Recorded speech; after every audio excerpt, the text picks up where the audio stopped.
Chers auditeurs, bonjour. Il y a 8 jours, c'était la fête de Saint Louis, roi de France. Mais quel est ce roi? En effet, je dis un dicton qui a maintenu jusqu'au fin XXe. Un roi non instruit est comme un âne couronné. Et sa mère, Blanche de Castille, est née en 1214, ce qu'on appelle dans notre jargon historique le XIIIe siècle. Et son père, Louis VIII, était un grand batailleur et essayait de réunir, de dompter les seigneurs de chacune des provinces. Mais restons à Louis. Je rappelle, 1214. Sa mère, Blanche de Castille, était une femme énergique, d'origine espagnole. Je fais une parenthèse, l'Europe n'existe pas depuis Bruxelles, ça existe bien avant. Ils se battaient, certes, ça c'est autre chose. Et sa mère lui donna une éducation sévère. Il étudiait la langue latine, car c'était la langue que le peuple parlait. Certes, il y avait les patois dans chacune des provinces et même des villages. Et là, il a appris la langue latine. On apprenait la philosophie et surtout la théologie. Le résumé de l'éducation de cette femme à l'égard de son fils Louis, elle lui dit « Attention, nous sommes à une époque, 13e et 21e, c'est deux époques très différentes. Mon fils, je te préfère savoir mort que d'avoir commis un péché mortel. » Je n'explique pas ce qu'est le péché mortel, tout c'est un grand, grand péché. Et bien sûr, sa mère l'éduquait et il a aussi appris à monter à cheval, comme aujourd'hui les jeunes apprendraient à conduire rapidement. Mais ce qu'on marque de Louis IX, je saute certains passages. Louis IX, quand son père fut mort d'une maladie rapide, elle le fit sacré roi à Reims. D'où vient cette tradition? Elle vient que quand Rémy a baptisé Clovis et l'a sacré avec une onction d'huile qui venait miraculeusement du ciel. Ne me dites pas le pourquoi, j'allongerai trop l'histoire. Et là, à Reims, on lui fit promettre: seras-tu fidèle à l'Église et à son unité? Oui. Et à l'époque, les gens ne disaient pas oui, ils disaient Noël, Noël, Noël. Seras-tu juste et miséricordieux? Oui. Noël, Noël, Noël. Défendras-tu les bonnes mœurs? Les bonnes mœurs, c'est pas admettre le vol, d'être injuste et tout ce qui s'ensuit. Oui, je le promets. Et il jurait sur l'Évangile. Et pourquoi ce genre? C'était une coutume de l'époque qui était instituée et entrée dans les mœurs. C'est comme aujourd'hui, quand on élit un président, même si on n'est pas d'accord, il est président, le peuple a voté. Mais à l'époque, quand un homme était sacré roi, selon les coutumes de l'époque, il était le chef incontesté. C'était l'unité autour du roi.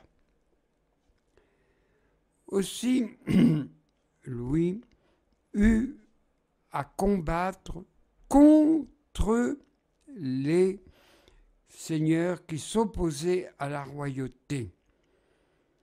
Je raconte un peu, sa mère et lui-même étaient à Orléans. Mais les seigneurs, sous rendez-vous d'une chasse à Créteil, disent puisque le roi est jeune, à l'âge de 12 ans, et une femme, nous serons les maîtres et nous pourrons obtenir de sa petite jeunesse ce que on veut. On n'admettait pas, il a fallu des siècles.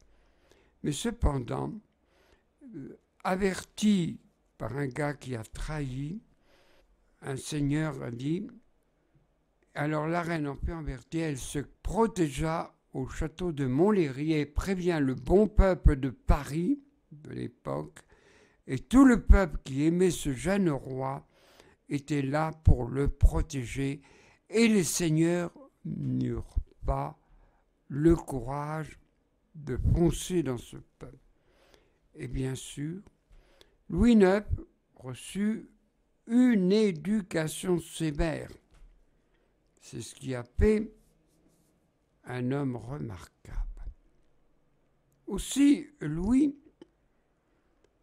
tomba malade, très malade, et les personnes qui le veillaient disent « Ah, il est mort, on peut mettre le drap sur la tête. » Mais non! Son âme n'est pas encore partie du corps. Et tout d'un coup, il est sorti d'un coma inexplicable. On ne sait pas, inexplicable. Cependant, quelques jours, c'était l'expression de l'époque, a remis, il retrouva ses sens. On a 5 sens, le toucher, la vue, l'ouïe et l'odeur. Il lui dit à sa mère, je vais me faire croiser. Mais n'est pas question. Et comme Blanche de Castille était une femme énergique, non. Cependant, il a dit, si Dieu m'a sorti du sommeil de la mort, je dois tenir ma promesse.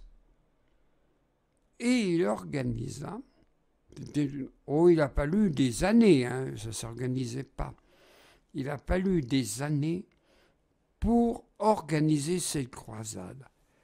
Alors, je tiens à vous dire, les croisades, on est aujourd'hui choqués. Mais je dirais, dites donc, vous êtes choqués des croisades.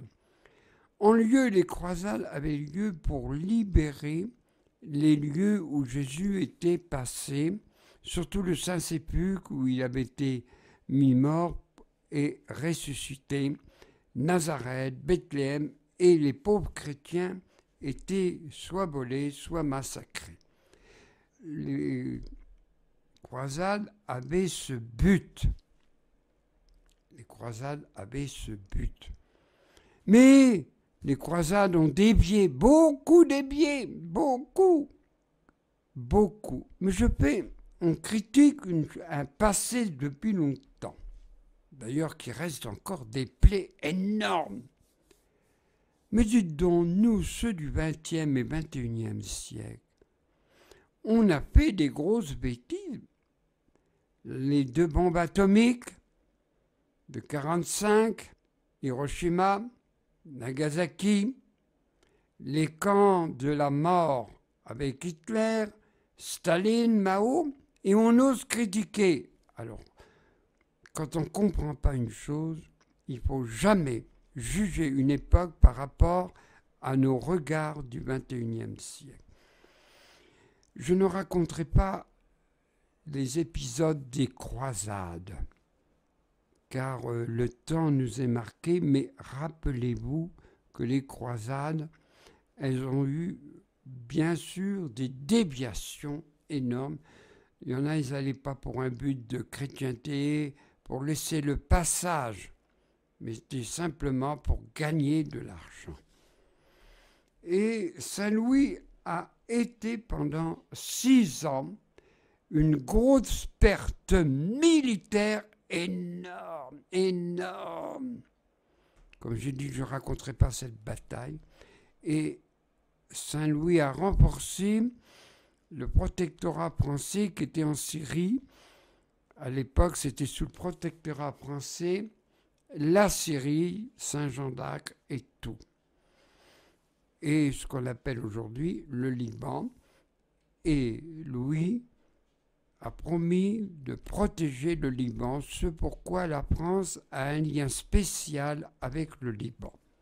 Et quand il est revenu au pays, il y avait pas mal de réformes. Même M. de Voltaire a reconnu cet homme juste. On connaît Saint-Louis pour une certaine chose. On le reconnaît pour sa justice. On a appris ça à l'école, du moins nos générations. Enguerrand de Gourcy avait fait pendre 3 jeunes gens qui braconnaient dans les bois. Bien sûr, les parents se sont plaints. Il a pendu nos fils alors qu'ils ne faisaient que de braconner. Saint-Louis, alors, intervint en justice et il dit « Mais roi, je ne dépends pas de votre administration. » Il fut, malgré l'influence, la fortune qu'il avait, il fut condamné. Vous avez beau être influent et tout. Non. La justice. Et pour les actes de justice, ça nous paraît drôle aujourd'hui. Un homme était jugé soit à Vincennes, soit sous le chêne, ou soit au bois de Vincennes. Et là, c'était le vendredi saint. Un homme était condamné pour un crime odieux. Et la famille intervint et dit « Sire, aujourd'hui c'est vendredi saint, c'est le pardon. » Mais Louis a dit « Heureux ceux qui sont pour la justice. » Et il demanda à ses juges pourquoi avait-il été condamné. Il pouvait connaître tous les dossiers. Et il fut condamné à mort. Ça nous paraît drôle aujourd'hui. Mais quand il revenait des croisades en passant par Hyères, un moine avait eu le courage de dire « Sire, vous connaissez le proverbe arabe. Vous jetez du pain aux pigeons, vous les attirez par la miette de pain que vous jetez. Aujourd'hui, on peut être vertueux, patient, miséricordieux, toutes les vertus de prudence, mais il y a peu d'hommes, juste peu d'hommes, et vous serez un homme juste qui attirait les hommes. Si on ne connaît pas tout de Saint-Louis, ce qui est normal, eh bien, il a appliqué la justice. Il disait même à ses frères de sang, « Tu as beau être mon frère, si tu as fait une injustice, tu seras puni comme tout le monde, comme mes sujets, qu'on dirait aujourd'hui, comme les citoyens. » Aussi, lorsqu'il a fait la guerre contre les seigneurs qui s'opposaient ou les Anglais, et un jour, un jeune homme vient se plaindre et ses conseillers lui disent « Sire, Hippolyte, il mérite la mort. » « Ah non, non, parce que son chef n'a pas tenu sa promesse et lui, il a obéi, il sera non condamné. Non condamné. Aussi, pour la justice, il y a une chose, il y avait, comme on dit aujourd'hui dans notre terme, des magouilles. Eh bien, lui n'admettait pas ça. Et les juges, les avocats, leur dit « Ne recevez pas de cadeaux. Si vous recevez des cadeaux, vous serez obligé d'être injuste. injuste. Aussi, parlons de d'autres choses. À l'époque, quand on se faisait la justice, on se battait par les armes. Et Louis dit non, ce n'est pas une justice. Il faut faire une enquête. Et lorsque vous tuez l'un, votre adversaire, ça crée des haines, des jalousies, des rancœurs et des haines qui durent pendant des générations. Oh, faut pas croire que quand c'était décrété, il était obéi. Car le combat à l'arme a continué pendant les siècles jusqu'au XIXe siècle. Il ne faut pas oublier que les mœurs, c'est difficile à convertir. C'était un acte de Saint-Louis. D'ailleurs, je vous rappelle, au temps de Saint-Vincent de Paul, M. Rougemont, il ne se battait qu'à l'épée pour se rendre justice. Mais combien de haine! Aussi, ce qu'on sait de Louis IX, dit Saint-Louis, il secourait les pauvres. Ainsi, il y avait la lèpre. Et la lèpre, on croyait que c'était contagieux. Lorsque ces pauvres gens passaient dans un bourg ou dans les campagnes, ils sonnaient et on lui jetait à manger, mais jamais on s'approchait d'eux. Louis s'approchait d'eux et même leur donnait de l'argent. On a un fait, il y avait un moine qui était atteint de la lèpre, son nez, tout son visage était figuré, horrible à voir. Et Saint-Louis, quand il passait à Royaumont, il donnait, il les faisait manger, et sur ses lèvres gercées, il lui donnait la becqueté. Mais pour nous, c'était répugnant les lépreux. Il n'y avait pas de remède pour les guérir. Et la lèpre existe encore dans des pays où l'hygiène n'est pas respectée. Mais vous dire d'où ça vient, je ne peux pas vous dire. Quand il avait emmené ses chevaliers en Égypte, il a créé un hôpital qu'on appelle 15-20, les 300. Ils étaient aveugles. Et lui, il a organisé, pour l'époque, c'était une innovation. Pour ces hommes chevaliers aveugles, il se chargeait de les faire soigner et aussi de donner à leurs femmes et aux enfants une pension qu'on donne aujourd'hui. Pour son temps, il était assez avancé. Aussi, il ne faut pas oublier, pour notre époque, c'est surprenant, il était un homme de prière. Il priait la nuit avec les moines et lorsqu'il s'arrêtait dans chacune des cités, il allait toujours prier.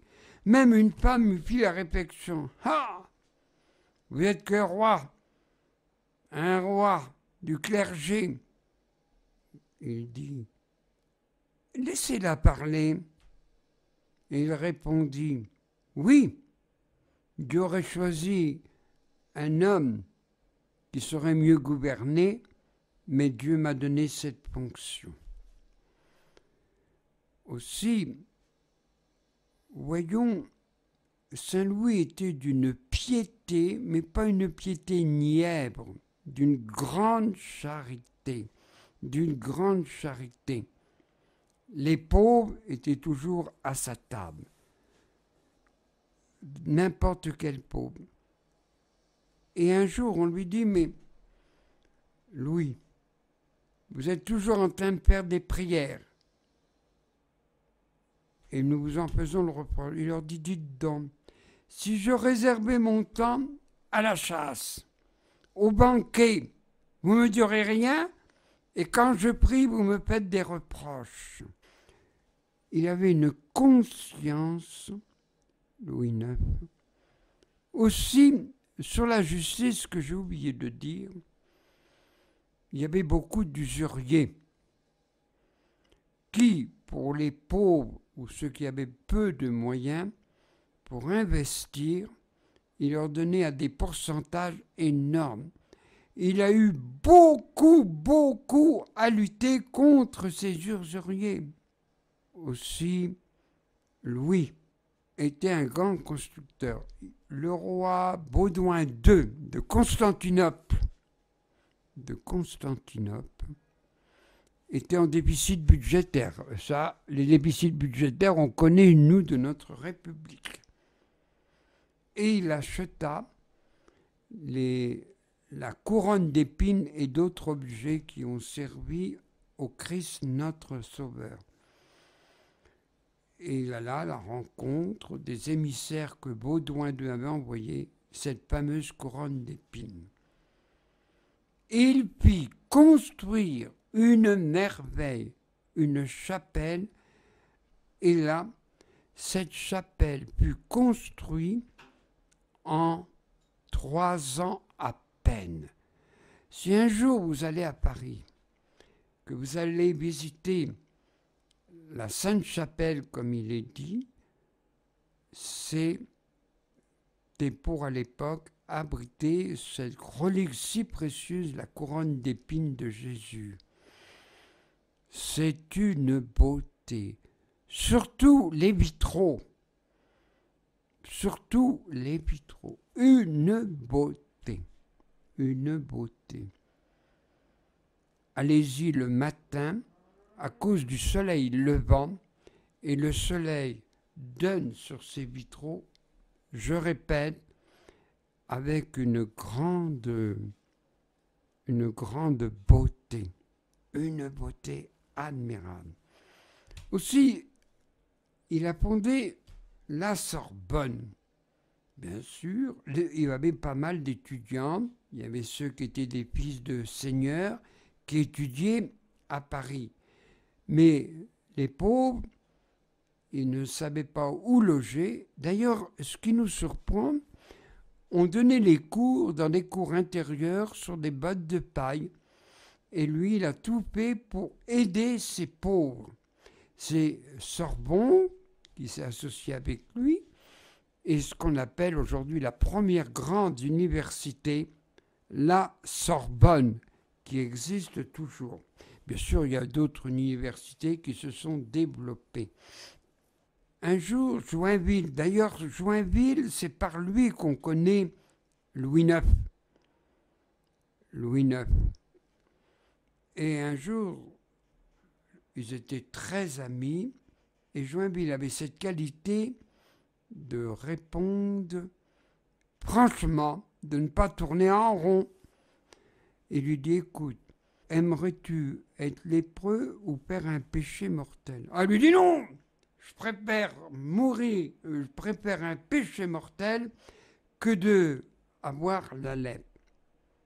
Et Louis lui expliqua, mais n'oublie pas qu'un péché mortel te ferme le ciel, comme on dit, le paradis. On doit beaucoup à Joinville, je répète, de l'histoire de Louis IX. Et bien sûr, Louis avait apaisé le peuple de France. Il eut affaire à des guerres et tout. On attribue à Saint-Louis une chose qui à l'époque était coutume, d'être contre les Juifs. L'histoire n'est pas bien, on n'a pas encore bien étudié ces choses, mais il n'était pas contre les Juifs. Et les Juifs tenaient beaucoup les finances à l'époque. Aussi, Saint-Louis recommença une deuxième croisade. Il alla à Tunis, on lui dit, mais pourquoi vous allez à Tunis? Parce que les Juifs avaient la main mise sur la Tunisie, et pour l'époque, la Tunisie était le grenier de l'Égypte. Il dit, on ira faire la guerre là. Cependant, il n'était pas habitué à ces paysages, à ce temps chaud.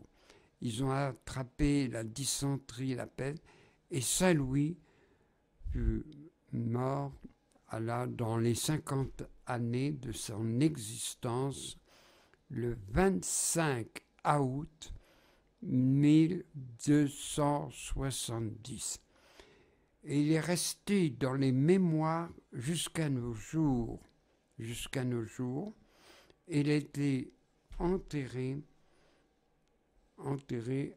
à la basilique Saint-Denis, ou qu'on appelle la nécropole des rois.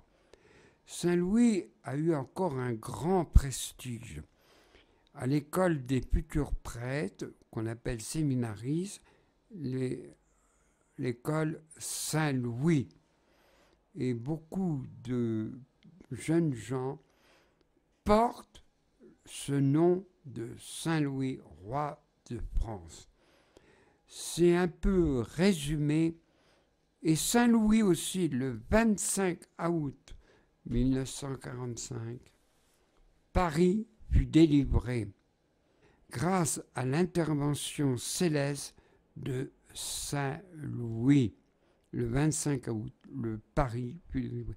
Il y a eu d'autres interventions du ciel, les médailles miraculeuses, et aussi beaucoup de saints qu'on ignore ont prié pour que Paris, la cathédrale si belle de Notre-Dame, la Sainte-Chapelle, car Hitler avait donné l'ordre à Bansolsi de brûler Paris.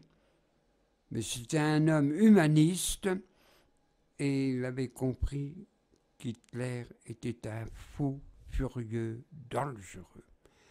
Voilà, je vous remercie, chers auditeurs. Merci et bonne fête, même avec retard, de ce grand roi, Saint-Louis.